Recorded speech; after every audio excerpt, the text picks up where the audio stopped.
thousands of tweets making his name a mockery. Months sobbing outside friends' apartments. He couldn't get over what Rob Armstrong did to him.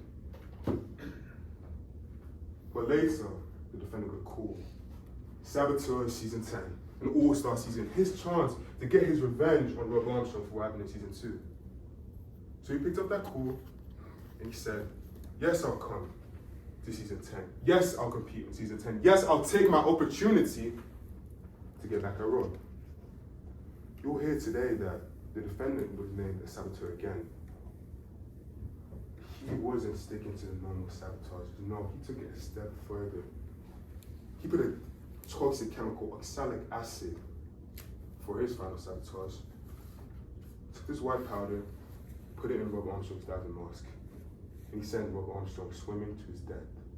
Because humiliation fueled the assassination. Members of the jury, and right there is our assassin. Because the tragedy of Rob Armstrong's death, we, the state of Midlands, we're pursuing a charge of murder in the first degree for Mr. Charlie Martin. We have to prove to you beyond a reasonable doubt that Charlie Martin purposefully put that oxalic acid in Rob Armstrong's mask, knowing that it would kill him, knowing that he would never resurface. Now, how are we going to prove it to you? Well, we're going to keep it simple for you today, because we're going to show you 3 T's through our witnesses. The turmoil, the toxin, and the trail. Because members of the jury, first you'll hear from his Taylor Young, who's going to testify to the emotional turmoil that Mr. Martin experienced after the saboteurs. How he could not get over it, how social media ruined his name, and he blamed Rob.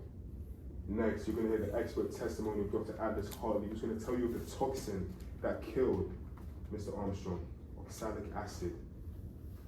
How he inhaled it before he went diving underwater, how his body lost oxygen underwater and he drowned. Members of the jury. And last, you're going to hear about the trail. What connects the dots? What places the defendant with that toxin? Well, a federal investigator Taryn Rivera, is going to testify to that trail. He's going to show you the clues that he followed, the investigation he built, and how every road leads back to the defendant. Members of the jury, I want to explain our burden a little more for you. Because beyond a reasonable doubt, it doesn't mean that we have to show you the only thing that could have happened. It doesn't mean that we have to disregard every other possibility. It means that we have to provide you with the only reasonable explanation for what killed Rob Armstrong. When you follow the T's, when you look at all the evidence we provided to you, it's evident that humiliation fueled the assassination.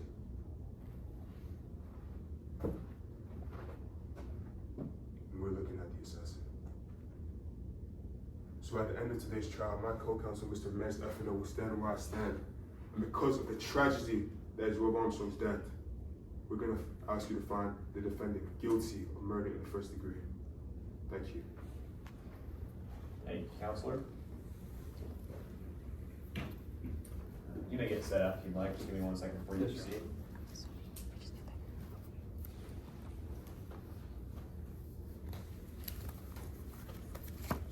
You may proceed when you're ready. Your Honor, opposing counsel, members of the jury, may it please the court. He trusted the system, and the system failed him. It's the final challenge of the all-star season of the Saboteurs, and Charlie Martin comes bursting out of the water, racing towards the finish line in hopes of finishing first.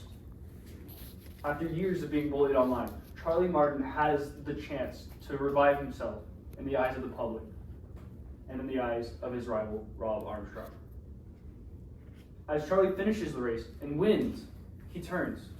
He waits for Rob Armstrong. He waits seconds. Seconds turn to minutes. Rob Armstrong never makes it out of the water. Charlie Martin trusted the system, and on April 6th, that system failed him. But let's back up. Charlie Martin was cast as a saboteur on the all-star season of the Saboteurs, and that entailed working with producers to design challenges and different obstacles for the other challengers. His job was to create obstacles for the competitors. And you will see throughout trial today that he worked with producers to ensure that he did this in a safe way to ensure that he worked with the system, that he got permission from the producers. Now, today, the prosecution has brought the charge of murder against my client, alleging that Charlie Martin acted in a way that caused Rob Armstrong's death. And to do this, they have the burden of proof. They must prove that Charlie Martin is responsible for Rob Armstrong's death. Not only this, but they must also prove that he acted with a state of mind that was either knowingly, purposefully, or with reckless action. But what are these? Knowingly means that somewhere along the way, Charlie Martin knew that his actions could have resulted in the death of Rob Armstrong, but he acted anyway. Purposefully means that Charlie Martin would have had to do this with intent, that he would have had to say from the start, I intend to kill Rob Armstrong. And recklessly means that he took human life out of the equation when considering his sabotages, that he didn't consider the life of Rob Armstrong. Now, they must do this beyond a reasonable doubt. They have the burden today. The prosecution has the burden. It starts on this side of the room, and it does not go to this side of the room. It stays with the prosecution, because they must prove today that Charlie Martin was responsible for the death of Rob Armstrong. They must prove beyond a reasonable doubt. But what is reasonable doubt? When thinking of the burden that the prosecution has to prove, imagine a chain. A chain is only as strong as its weakest link. The prosecution's chain must start you at the beginning of the story and take you all the way to the end, without any gaps or weak links. But as you hear testimony today, you'll see that the prosecution's chain is weak, that it won't hold up throughout testimony. You will see that the prosecution will fail to meet their burden.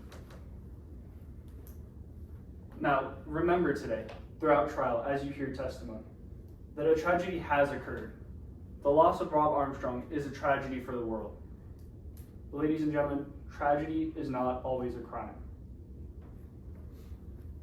Now, first, we will start by calling the challenge designer, who will testify to the safety measures that are taken on the course, including a team of safety divers, that it should have acted at a moment's notice when Rob was struggling.